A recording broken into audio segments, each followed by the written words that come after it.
entitled. You want answers. I want the truth. You can't handle the truth.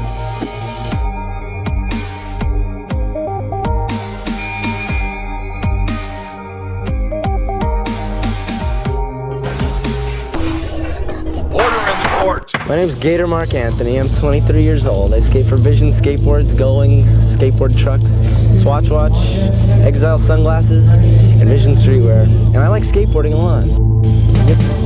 There's no rules, there's no limits, no limits, no limits. He's nuts. He's just got all this energy bottled up inside him, and he kind of just releases it all when he skates. The last second, she blows up. And that's when you tumble. February 9th. There is no such thing as fear. I will face fear. I will let it pass through me and over me. Anthony Gator Rogowski, once a famous professional skateboarder, shocked the world when he committed a horrific crime. In the 1980s, Gator was at the peak of his skateboarding career, known for his innovative tricks and charismatic personality. Stay tuned for some ripping ramp riding on the floor. Okay, we got the skateboarding, the squat skateboarders when we come back. He was a household name in the skateboarding community, and he was also adored by fans and admired by his fellow peers. But beneath the surface, a darker side of Anthony was brewing. Gator's downfall began when he got entangled in a turbulent relationship. Yeah, I thought that Mark and I would get married and have lots of kids and live happily ever after. At that time, he also began abusing drugs as well as alcohol. His life spiraled out of control, leading to erratic behavior and also even bouts of rage. Okay, what do you think about when you're skating? Man, I don't know, I just get kind of angry and just kind of pumped and kind of fear mixed with anger. Mixed with, because I see it in your face when you know, I can smile now when I see you hit the coping. It's like, it's aggression. Gator used drugs as an escape, stating on videos and in multiple interviews that he had a lot of anger built up on the inside. He told me, he said, you know, I think that maybe you're just too young for me. We don't want the same things. I let my hurt fester, especially the part about her rebounding into another relationship with a younger, handsome surfer guy. I think I'd become fixated to this patriarchal, biblical idea of women as property, submitting to their men. He started following me, and he had broken into my parents' home and stole everything that he ever gave me, my car that he had given me, left very threatening messages on the phone. My mother and I were both very scared of him. As his drug and alcohol addiction peaked, Gator grew more and more frustrated, and his outbursts of rage and aggression became more frequent. You know, with all the crazy things going down in the world today, you read it in the media, you see it on the TV, it could just drive a man wild. During this time, he withdrew from the people he was closest to, and people around him said he just became very closed off and private. Gator started avoiding his skateboard friends. He grew more reclusive. It seemed that his biggest challenge came within his skateboarding career when he was transitioning from skating vert to street skating.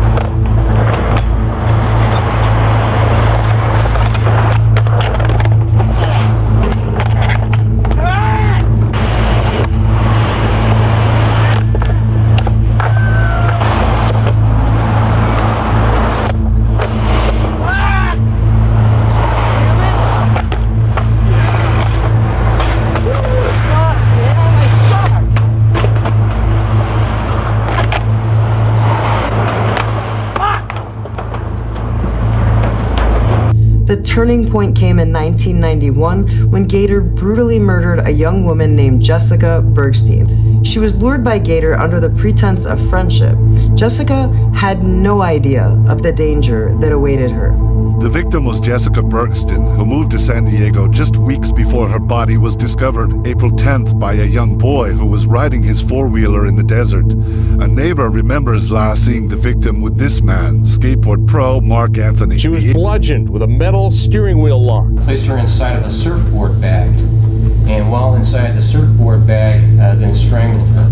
Bergston's body was found weeks later in a shallow grave in the Imperial County desert. Rogowski later confessed, was convicted, and sentenced to 31 years to life in prison. During the trial, Gator's lawyers argued that he was mentally unstable due to drug abuse and stress, and the fact that he was diagnosed bipolar.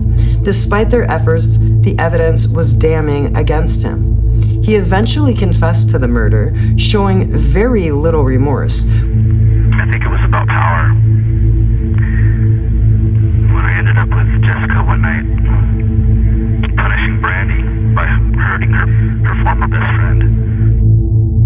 Anthony Gator Rogowski was ultimately sentenced to 31 years to life in prison for the murder of Jessica Bergstein. Currently, he's incarcerated at Richard J. Donovan Correctional Facility in California. If I was him or the girl's dad, I would dedicate my life to fucking Mark Rogowski. So, how does claim responsibility work for you?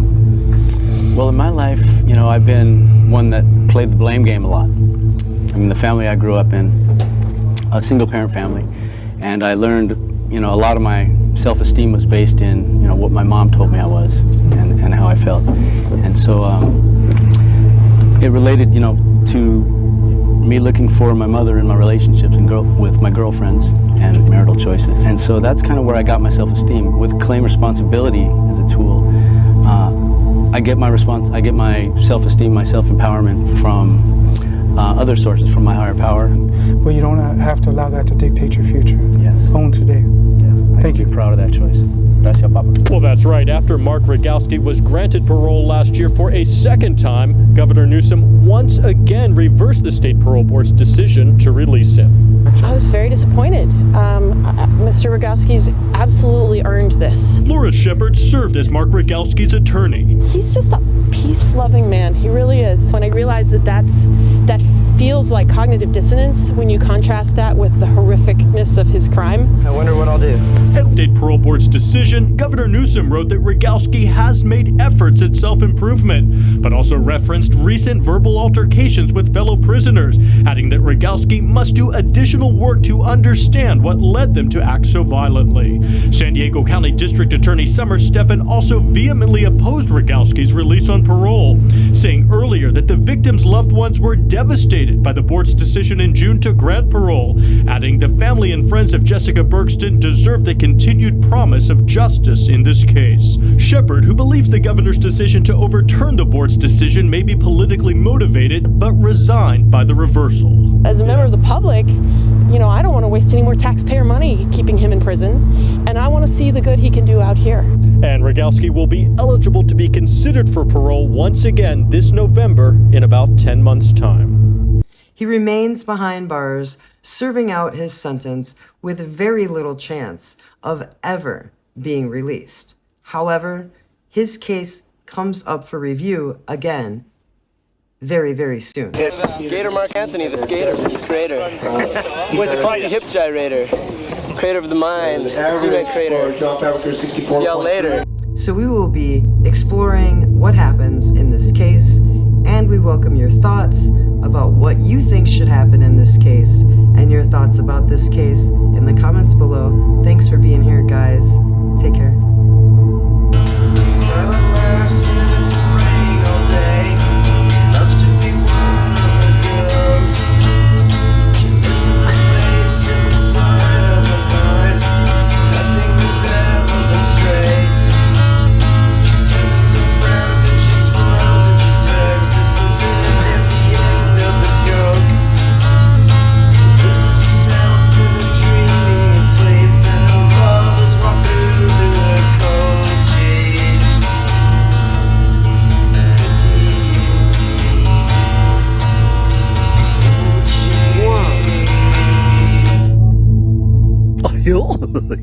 Gosh.